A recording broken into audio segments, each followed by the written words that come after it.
Somalians ripped off that state for billions of dollars, billions, and they contribute nothing. The welfare is like 88%. Their country's no good for a reason. They're lying about Somali Americans, not exaggerating, just lying. And the proof collapses faster than the accusation. This isn't outrage, this isn't cope. Just one claim at a time. Facts only. Watch the logic erase the smear. Before accusations of fraud, before crime, before economics, one of the first claims that surfaced online was IQ. From supporters and influencers echoing the attack on social media, they throw out a number, 68, as if it's settled science. And surprise, it's not. That figure comes largely from the work of Richard Lynn, whose so-called national IQ studies have been widely criticized and rejected for basic failures, tiny and unrepresentative samples, cultural and language bias, and refugee camp conditions treated as genetics. In other words, just junk science dressed up as certainty. The claim itself is simple. Somali Americans are inherently low IQ and everything else follows from that. That claim is pseudoscience. IQ tests don't even measure innate intelligence across populations. They measure language familiarity, schooling norms, cultural exposure, nutrition, stress, and test conditions. When you take people raised in war, displacement, interrupted education, and multiple languages, then test them using Western instruments, you're not measuring biology, you're measuring disruption. This isn't disputed, it's settled facts. The same testing logic was once used to label Irish, Italian, Jewish, Eastern Europeans immigrants as genetically inferior. Different groups, same bigotry. And the moment environment stabilizes, and education and nutrition and language access improves, scores rise. Not slowly, rapidly. Because IQ is plastic, not fixed. Second-generation outcomes matter more than first-generation snapshots. And second-generation Somali Americans follow the same trajectory seen everywhere else. Higher education, higher income, lower welfare dependence.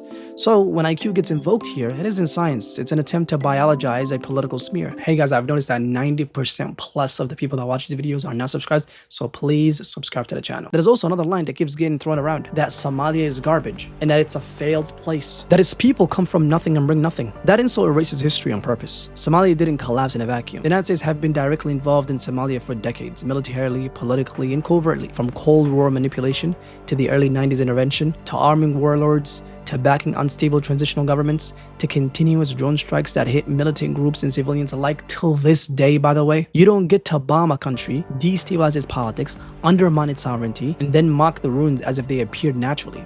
That's not analysis, that's selective amnesia.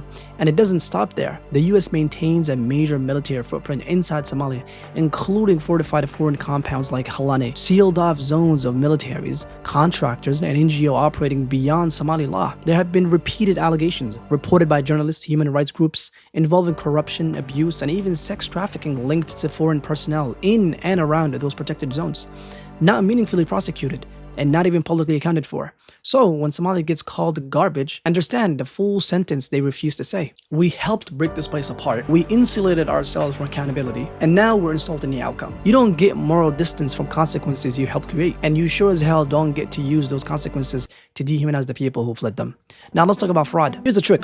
When fraud is real, it has names, filings, indictments, and so on and so forth. But when it's fake, it has headlines and no paperwork. Fraud exists in every large system in America. As a matter of fact, the largest fraud cases in US history were not even from refugees. They were corporations, banks, executives, contractors, and so on. And these people have stolen billions of dollars. Not millions, billions of dollars. Some even went to prison, and some were pardoned. Yes, pardoned by the same man who suddenly want to pretend like he cares about benefit abuses. If fraud were the concern, industry would be named. Instead, refugees are to be blamed. And that tells you everything you need to know. Now, the claim that Somali Americans only take and that they mooch off the system and that they contribute nothing, that claim collapses on contact with reality. Somali Americans are heavily concentrated in trucking, logistics, home healthcare, construction, retail, food distribution, and small business ownership. These are not abstract sectors. They move goods, they move patience, they move money. In Minnesota alone, Somali-owned businesses generate billions in annual economic activity. Warehouses, transportation firms, clinic, restaurants, real estate, jobs created, taxes paid, local economy sustained. This isn't charity, it's participation. And here's what gets buried.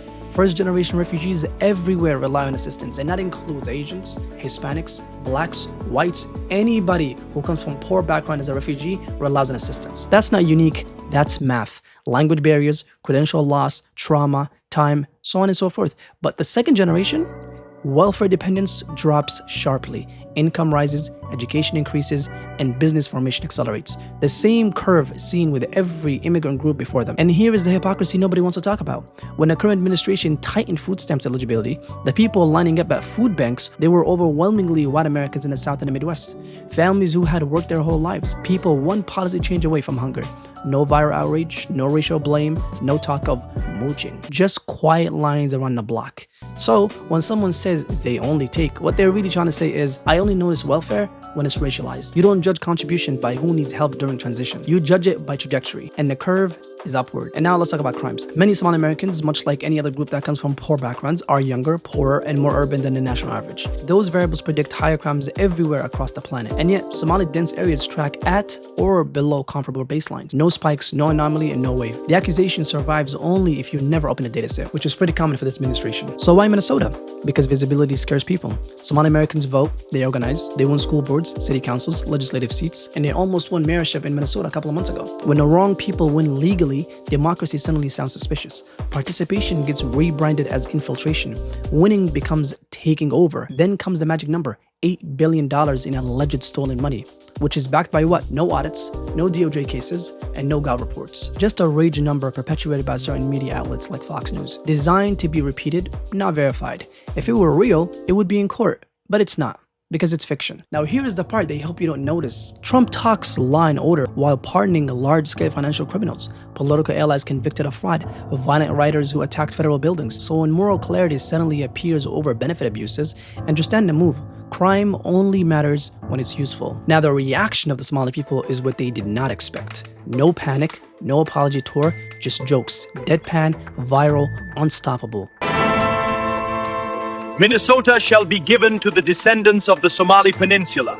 Quote, yeah, Minnesota was promised us 3,000 years ago. Manifest Destiny, Halal Edition. New Mogadishu Rising. Mogadishu on the map. Our ancestors discovered it first. Sorry, not sorry. They created the AI of ancient maps, parodying the exact talking points thrown at them, turning smears into punchlines, owning the narrative with mockery.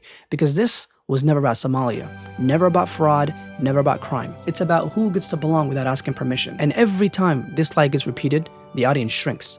But the receipts and the memes just don't.